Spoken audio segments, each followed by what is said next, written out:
Hi guys, welcome back to Irish Footy Vlogs and welcome back to a new type of video. This is a match review to Shamrock Rovers and St.Patrick's Athletic. It's not your typical 2-minute review. It's going to be about an 8 to 10 minute video on the game itself. And Keith's obviously trying out a couple of new videos at the moment. So do get into the comment section and give him feedback. Let him know what you think of this type of video. And yeah, I suppose let's crack on. Game's finished there about 20 minutes ago now, and Shamrock Rovers run out 3-1 winners on the night, but I suppose there's a lot to talk about in the game. First of all, I think Pats really struggled tonight with the suspensions and the injuries that they've been suffering the past couple of weeks in their squad. And I think that showed when you seen the lineup and you seen King was starting up top. You were a bit worried for Pats straight off the bat then, you know, and look, I think you need to look at it from a neutral's type of... I'm trying to look at it from a neutral's point of view, and throughout the game, without being too biased, Pats offered very, very little in the game. You know, straight off the bat, 20 minutes in, the game was really, really poor. The quality for the first 20 minutes wasn't great. And it did show throughout those 20 minutes that both sides were just kind of feeling each other out and getting a grasp as to how they were going to approach the game, you know. Both sides kind of put out teams on social media and formations on social media that weren't the case. And I think they kind of just acknowledged that and then went about their business after the first 20 minutes when they got a feel for who was playing where. Rovers put out Watts playing left wing, but I don't think that was the case. He kind of done his own thing in midfield, to be honest with you, and thought he was fabulous on the night, brilliant on the night. 2 assists for Mandrew, and yeah, I think he could have got the corner as well. I can't remember who whipped the corner in. Maybe it was him. Keith will, I'm sure, correct me if I'm wrong on that.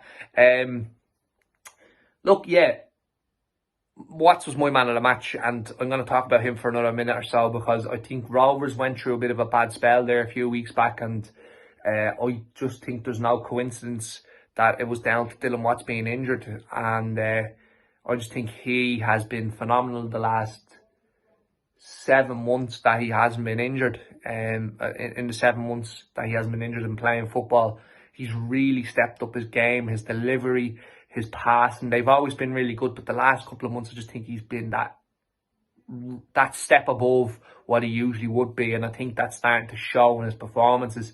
And again, he was my man of the match tonight.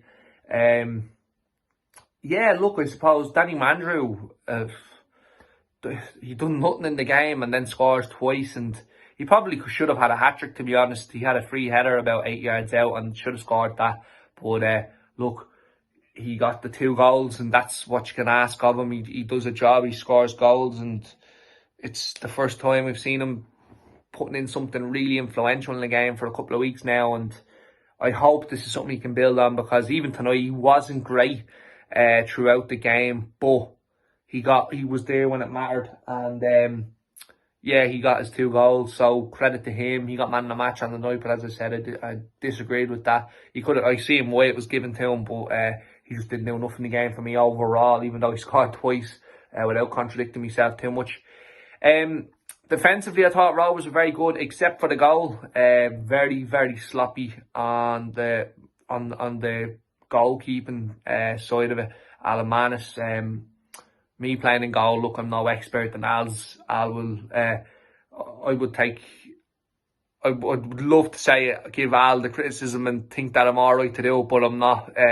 But saying that, everyone knows what a goalkeeper should do, and the goalkeeper should have his wall sorted as the whistle is being blown, and not still sorting it afterwards, you know, because it showed. Look, there's an awful lot of looking for Mountney when he hits Watts in the wall, but yeah, I think Al will be disappointed in himself with that. But saying that, look, Al's been terrific for us all year. He's had 1 or 2 mistakes, one in Sligo and here tonight, and look, every goalkeeper in this division is going to make a mistake throughout the season. There's no question about it.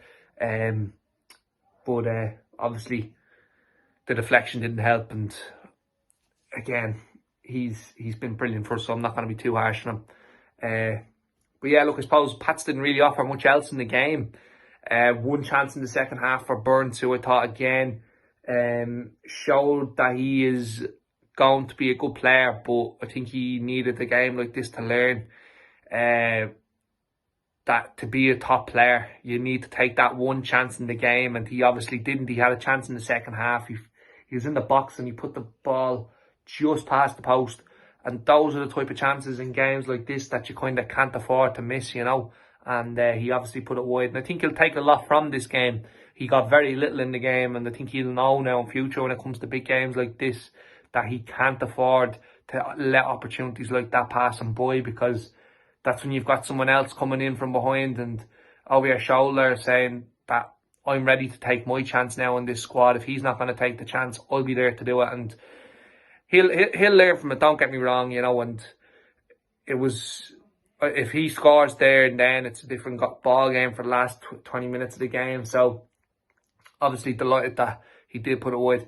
Pico Lopez scored as well tonight, and he was brilliant. Another solid 9 out of 10 performance from Pico. It was brilliant, and there's not much else really to say about the Cape Verdean man. Does everything about his job brilliantly in the game, and shepherds the defence really well. A couple of times that he may have got turned, he was straight back on top of things and completely organised and didn't give King a sniff. And I think he was one of the main reasons why King drifted out wide throughout the first half. And yeah, I think that kind of really showed throughout the game, Pico's experience and King's immaturity in a footballing sense.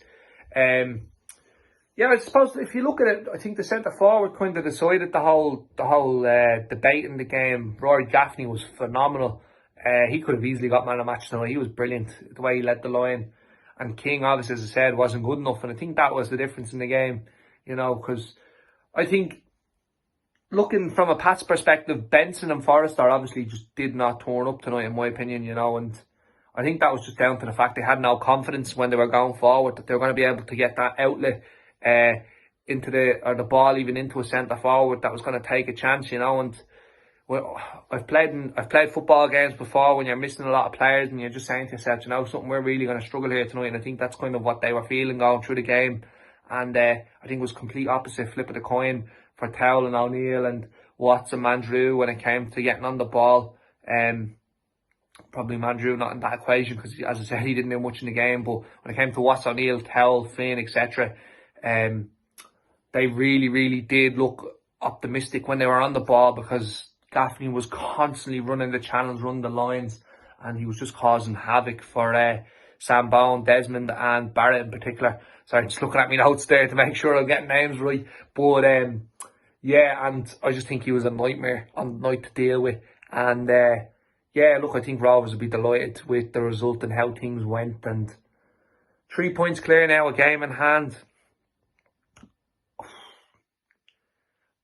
I'm just telling people, don't say the league's over, because it's not. The way this league has gone this year, it's not over. Still plenty to play for, but obviously we're favourites at the minute.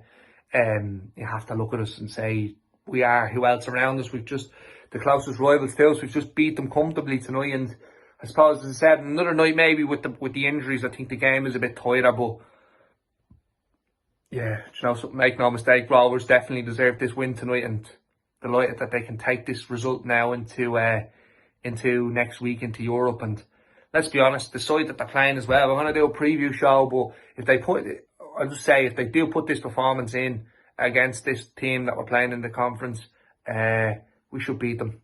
That's being straight up about it. And yeah, I'm looking forward to it now, you know. And it's a weird one as well, though, with a couple of players being rested. The likes of Hoare and Gannon, it was kind of interesting to see that. I don't know whether they're going to start now during the week, but again, that will all be revealed in the preview show. Yeah, folks, so that was my kind of reaction to the game, and I hope you enjoyed the show. And look, I suppose if you did like it, please drop a like and a dislike if you didn't dislike it. Give feedback to Keith. He always appreciates any feedback, positive or negative. And if you're new to the channel, please please subscribe and hit your bell notification button so you make sure not to miss a video in future. And yeah, guys, look, delighted, 3 points, and that's it from me. Thanks very much, lads, and we'll see you in the next video.